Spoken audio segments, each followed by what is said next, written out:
చాలామంది క్రైస్తవులకు మారు మనసు అనేది వాళ్ళ పేరు మార్చుకోవడంతో ఆగిపోతుంది. మరికొంతమందికి వేసుకునే వస్త్రాల రంగు మార్చుకోవడంతో ఆగిపోతుంది. నిజానికి మారు మనసు అంటే మనసు మారడం. పాపపు ఆలోచనలతో అలవాట్లతో నిండిపోయిన మనసు మారి నూతనంగా మారడం.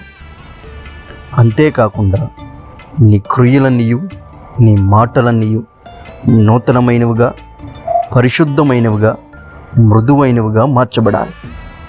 మార్చబడ్డాను అని చెప్పుకునే నీవు నీ మాటల్లోని కఠినత్వం మారకుండా, నీ ప్రవర్తనలోని గర్వం తగ్గకుండా, నీ మనసులో దురాలోచనలు మానకుండా, నీ చూపులో అసూయ తగ్గకుండా మరి ఎలా నువ్వు మారు మనసు పొందానని చెప్పుకుంటున్నావు?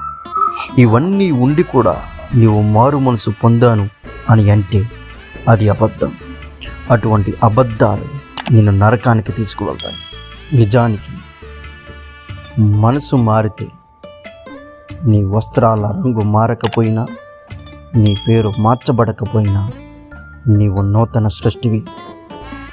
అలా మనసు మారకుండా అదే అబద్ధములో కొనసాగితే తప్పదు నీకు నరకం. క్రైస్తవుడా, జర జాగ్రత్త.